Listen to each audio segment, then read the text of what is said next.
So now it is time for us to do part 2.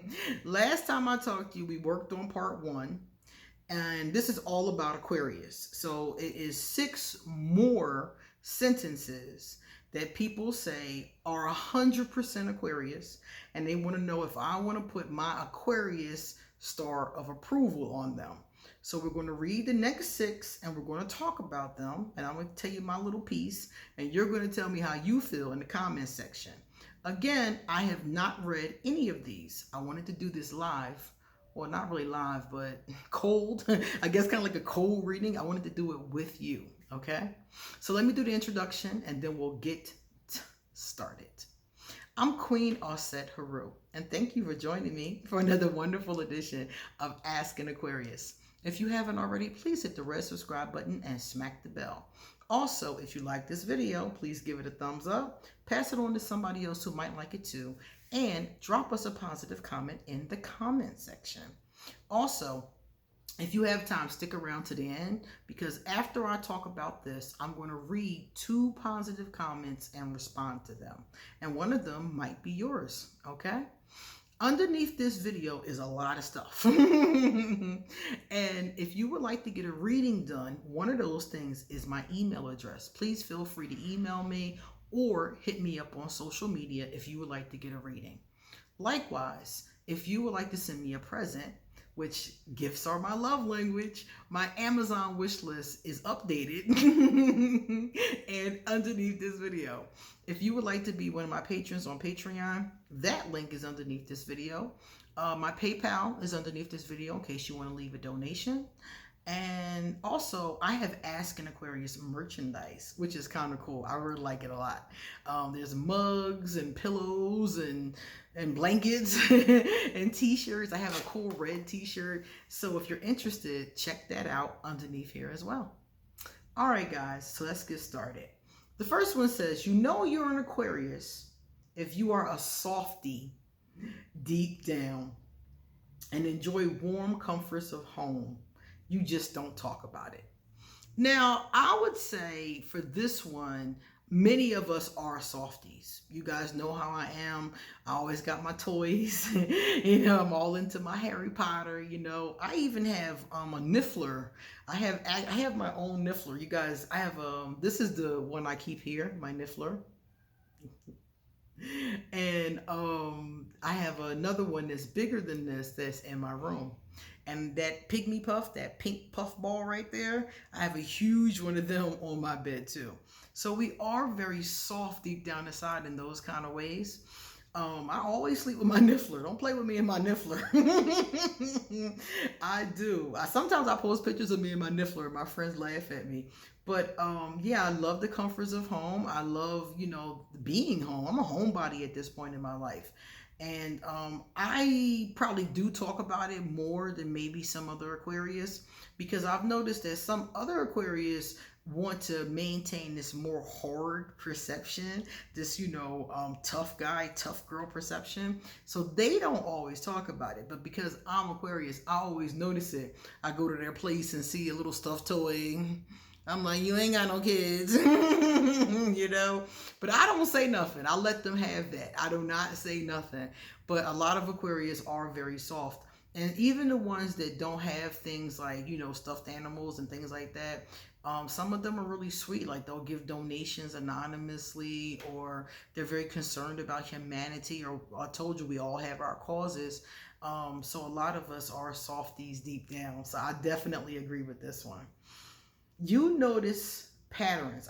You know that you're an Aquarius if you notice patterns and behaviors in other people very easily. This makes you want to know what makes others tick. I do notice patterns and behaviors, and I think a lot of Aquarius do. It's the way you move. And not necessarily physically moving, but just the way you talk, the way that the word usage that you use. All of that an Aquarius picks up on. Like if you use, we were talking about this a couple weeks ago, woman versus female. Different words that you choose to use in your language, and Aquarius picks up on that, and we're like, what does that mean? So we do want to know what what does that mean? How does that person tick? We pick up on a lot of patterns and behaviors and things like that. Somebody has said to me in the comment section just the other day that if a person stole from them, that they would not expect them, or they would not be watching them, or thinking that they might steal again. And I remember reading it, thinking to myself, you notice patterns and behavior. Like, psychologists tell us that somebody's patterns are a really good indicator of their future behaviors. So if this person never stole from you before, I could see you thinking that. I'm still going to watch them. I'm going to watch them from day one. But if the person has a pattern or a behavior, then you're kind of foolish not to protect yourself, So we do notice these things. And I think we notice them because some patterns and some behaviors are very subtle. It's not a big glaring thing. Like when I talked about language, when somebody uses, language, like I said before, female versus woman, it's not a big thing. It's not like, oh my God, but it's a subtle hint into their psychology. Why did they pick that word versus another one? And there's all kinds of those for different groups of people, and when you listen to a person talk, like when somebody says to me, I tolerate, this is one for me. They say, I tolerate all kinds of people. I tolerate people in the LGBTQ community. LGBTQ plus community. Or if they say, I tolerate certain types of people. I tolerate women. I tolerate Black people. If they say something like that to me, that doesn't tell me toleration. That tells me they just put up with it because they don't think they have any other choice. But when they say, I'm accepting of all kinds of people, then that is a whole different energy to me. Just that one word in that one sentence, I pick up on patterns, and it's a whole bunch of other things. And Aquarius are really good at that. It's one of the things that makes us good at reading people. You're an Aquarius if you hate when someone speaks for you, or attempts to coerce you. This makes you despise this person rather quickly. I don't like either of those things. Let me tell my own story. That's why I do Ask an Aquarius, and I talk and I do, interviews and things I've done over the years, because when I'm gone, I want people to hear my story from me. Not all the gossip and scandals and stuff that I know. I already know. I already know. If you're watching this video 200, 300 years into the future, I already know it's rumors. I already know it's stuff I never did. But if you really want to know me, listen to what I said. Because I'm going to tell you. I'm going to tell you the good. I'm going to tell you the bad. I'm going to tell you, And I want people to hear my story from me. Not from people that didn't like me. Because that's probably the ones that's going to be telling it over and over again, messing it up.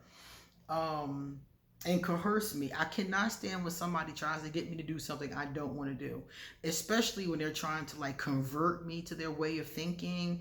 Either it can be religion, it can be politics, any of that kind of stuff. I don't want to hear none of that. And I'm usually very polite, but I usually tell them I don't want to hear none of that. I can't stand people trying to coerce me.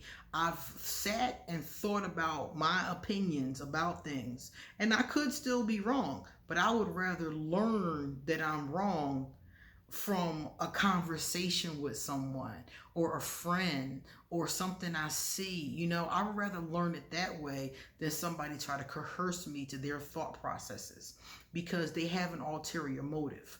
And that ulterior motive is what pisses me off. I do not like that at all. Take your ulterior motives and your coercion over there. If I said no, I meant no. You're an Aquarius if you truly care about issues and people in the world. You seek to be of use and provide improvement. This is 100% true, especially for those of us who have like a higher vibration, those of us who are into spirituality or education, or those of us who are into healing or things like that. Those of us definitely, I mean, especially those of us that are empaths, oh my God, we can literally feel the issues and the people in the world. Just from, where we're sitting at, we can feel that energy. If I walk into a place, or if I'm online, with a large group of people, I can feel their energy, their frustration, their happiness, whatever they have going on. So this is very true. And this leads us to want to help and want to improve society. A lot of Aquarius, even those of us that are sometimes misguided, our main objective is to try to help, to try to improve things. We don't always hit the mark though. It is what it is. But a lot of us are doing it from that place. It's from a place of understanding other people's hurt. And we don't do well with this all the time one-on-one. We don't always do well with that. We usually do well with it in like a macro level. So we do good with our causes. We do good with creating things or doing things for other people, things like that. But we don't always do it the best in one-on-one interactions. But a lot of Aquarius literally feel people's pain, and we try to help. And that's the whole point, and sometimes we hit the mark and sometimes we don't. So this is 100% true. You're an Aquarius if you love weird shit. Every Aquarius I know like things that some people may consider to be weird. It might not be weird to us, and some of us do think it's weird, we're into things that other people just aren't into. Like, I love old music. You guys know that, I love old songs. I love stuffed animals, unusual things. I love lots of colors and things like that. So a lot of us do have a tendency to like things that are unusual. Some of you might be into something abstract from a different continent or time period. I'm into old Hollywood. I love wearing things they used to wear in old Hollywood. So like a lot of us are into things that are not mainstream, that are not the norm, that are not the everyday. We're drawn to a number of things from art, literature, music, fashion, television, all kind of things. I know an Aquarius that's really into foreign films. He can't watch American films. Every time I talk to him, he's watching a film with subtitles, and it's always from a different part of the world. That's his thing. Europe, mostly in Asia. That's his thing. So to me, it's not my thing, and I'm like, okay, but it's his thing. And other people might think that's strange or unusual, but he's into it. And the last one says, you're an Aquarius when your mind may not always make sense to others, but is perfectly organized and is one of your strongest assets. Yeah, I know for a fact I don't always make sense to others, because I get comments from people. Like sometimes, like I'll get comments from someone who can't follow my train of thought or don't think my train of thought was, correct. Some of the times I'm talking to family or friends and they cannot understand what the hell I'm talking about. But to me, it's perfectly organized, and it is one of my strongest assets. That's how I'm successful in life, because I do have everything in my mind in a category, have it in a certain kind of way. I'm very methodical. I have alarms that go off on my phone when it's time to do things, and stuff like that. So I have all kinds of different things in place for me to be able to use my logic. Aquarius do use a lot of logic, and people think that Aquarius just kind of fly with the wind. We just kind of tree hug and kind of do that kind of thing, and we do that too. But we also are very logical in our thinking, and a lot of people don't understand that, and a lot of people don't have the same thought process. Like, they might be logical too, but there is a lack of creativity to their logic. Or they might be logical too, but their logic takes them left and when mine takes me right, So I would say this is 100% true. Yes. So these are good. These all were good, guys. I liked all of those. All right. Now let's look at some positive comments. We only have 2. I have one from Maple929. Hi, Maple. Maple said, I have to agree with the Aquarian girl. Virgo men are very laid back. They don't like taking the initiative to do things. They are compulsive worriers. They worry so much. It really, like, I'll be worried about them. They worry so much. Truthfully, I have a really good friend that's a Virgo, and he worries about everything. And I'll be worried about him. Like, oh my God, your anxiety got to be through the roof. They are compulsive worriers, but set standards for everything, even when they know they can't live up to them. Yeah, definitely. Virgos.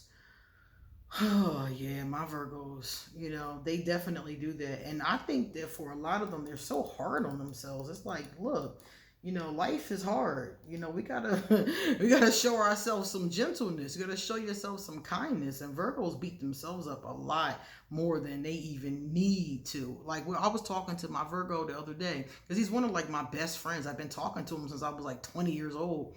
And we were talking, and he was stressing out because he didn't know what furniture to get for his new apartment. And I was sitting there like, I love this. This is so Virgo. And he'll ask me questions. Like, some of the times I'll do readings for him, and he'll ask me questions like, where should I buy this? Where should I get that? And these are questions that might seem to be mundane to me or you, but I know from talking to him that it's very important for him to figure these things out, to be comfortable. So yes, poor Virgos have a lot of high anxiety. All right, we got one more from Peace, Love, and Laughter. What a nice name. I like that so much.